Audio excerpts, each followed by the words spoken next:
He is one of the most prolific serial killers in American history, having admitted to murdering nearly 40 patients over the past 16 years across 10 different medical facilities. As the investigation unfolded, police reviewed nearly 240 case files, but due to a lack of direct evidence, they were forced to abandon most cases with suspicious causes of death. Even after Charles was imprisoned, new cases continued to emerge. Investigators estimate that the actual number of victims could exceed 400. Originally tasked with saving lives, he earned the chilling moniker Angel of Death. This true story has recently been adapted into a film, the title of which I'll reveal at the end.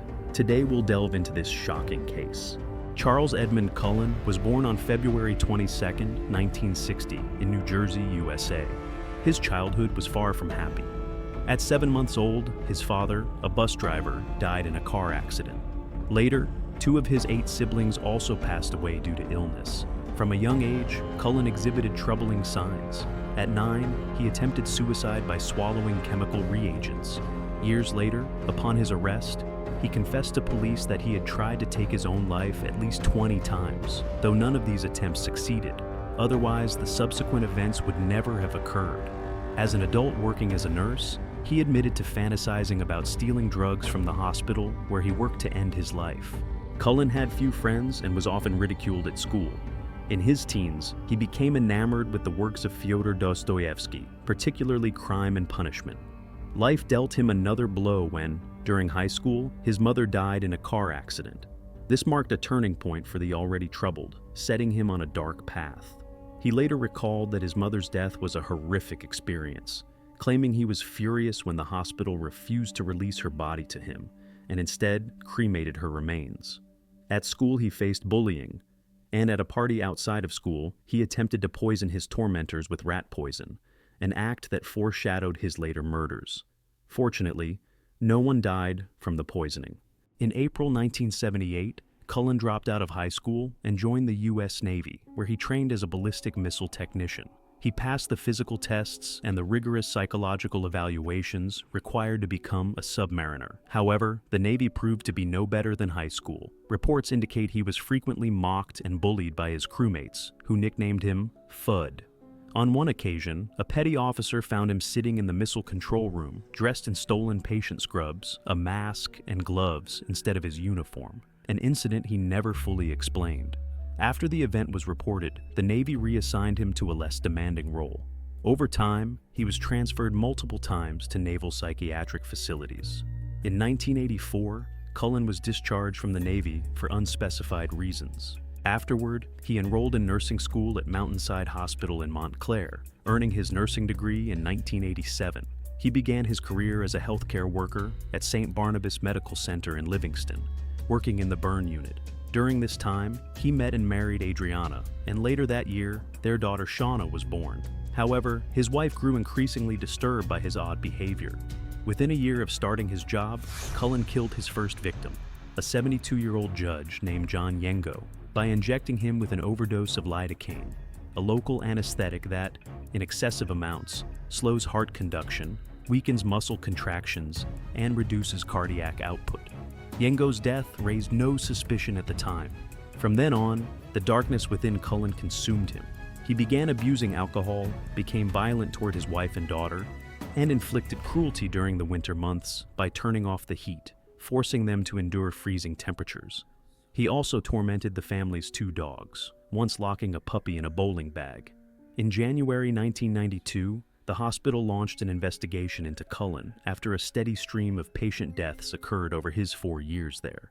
The probe linked him to the fatalities, leading to his dismissal, but nothing more. A month after leaving St. Barnabas, Cullen found work at another hospital in Phillipsburg. That same year, his second daughter was born, but the ongoing abuse drove his wife to file a domestic violence complaint and seek a restraining order.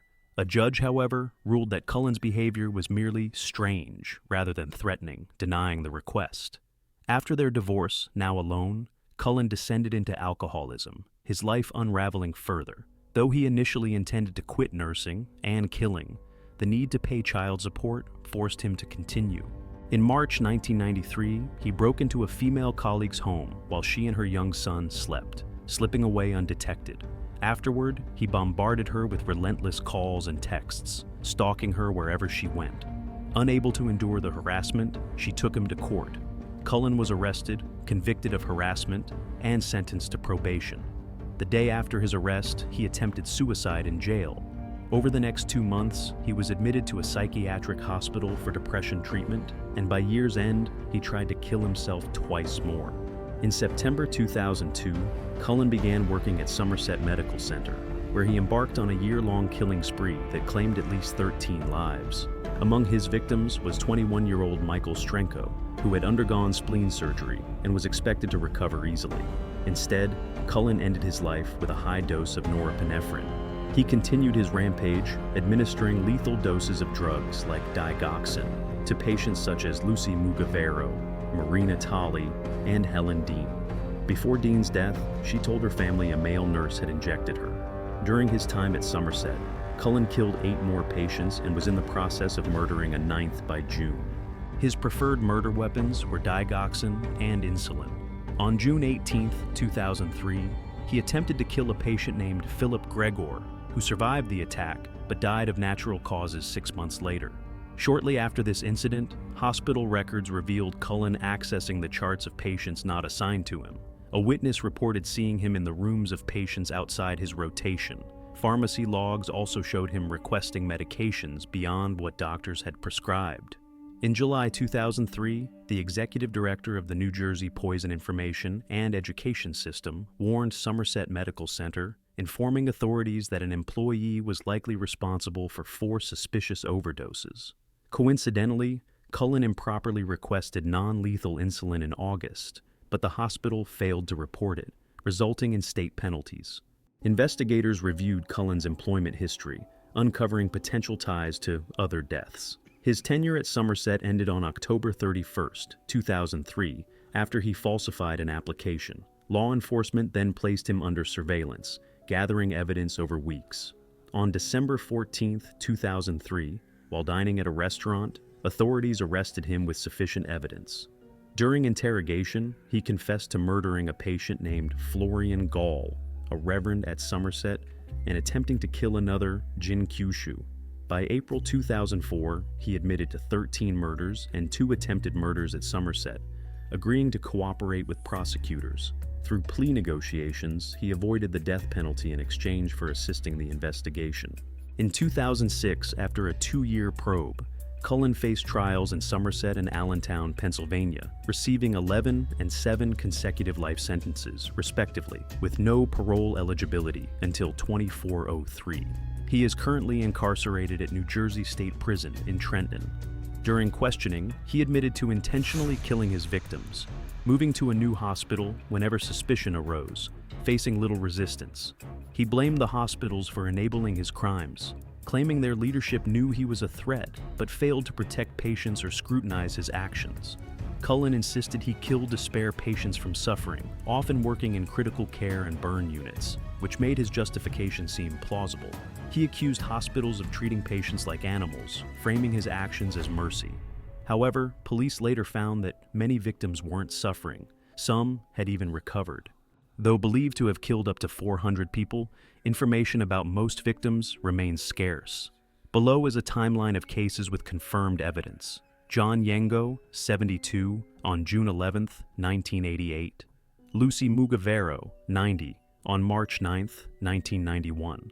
Marina Talley, 85, on July 23, 1991. Helen Dean, 91, on September 1, 1991. Leroy Sin, 71, on January 21, 1996. Earl Young, 76, on May 31, 1996. Catherine, 49, on June 9, 1996. Frank Mazik, 66, on June 24, 1996. Jesse Esselin, 81, on July 10, the year 1996. Audemars Schramm, 78, on December 31, 1998. Matthew Mattern, 22, on August 31, 1999. Stella Nierdzik, 73, in February 2000, attempted. John Gallagher, 90, on February 8, 2001, attempted. Irene Krampf, 79, on June 22, 2001. William Park, 72, on November 8, 2001. Paul Gargan, 72, on December 28, 2001, attempted. Samuel Spangler, 80, on January 9, 2002. Daniel George, 82, on May 5, 2002. Edward O'Toole, 76, on June 2, 2002. Eli Nostrand, 60, on February 12, 2003. Joyce Imangini, 74, on February 23, 2003.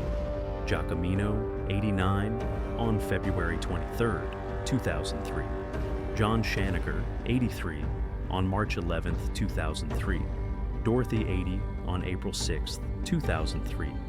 Melvin, 66, on May 5, 2003. Michael Strenko, 21, on May 15, 2003. Philip Gregor, 48, on June 18, 2003, attempted. Florian Gall, 68, on June 28, 2003. Jin Kyushu, 40, on June 29, 2003, attempted. Pasquale, 80, on July 13, 2003. Christopher Hardgrove, 38, on August 11, 2003. Francis Aguada, 83, on August 27, 2003, attempted. Krishnakant Upadhyay, 70, on September 20th, 2003. James Strickland, 83, on September 23rd, 2003. Edward, 73, on October 21st, 2003. Since the 1970s, nearly 100 angels of death have emerged worldwide. Healthcare workers who abuse their positions to take lives undetected. Inspired by this case, Pennsylvania, New Jersey, and 35 other states enacted laws mandating healthcare institutions to provide honest employee performance reports, offering legal protection for compliance. New Jersey's legislation set a precedent adopted by other states. Rules passed in 2004 and 2005 tightened disclosure requirements for healthcare facilities, safeguarding against negligent care.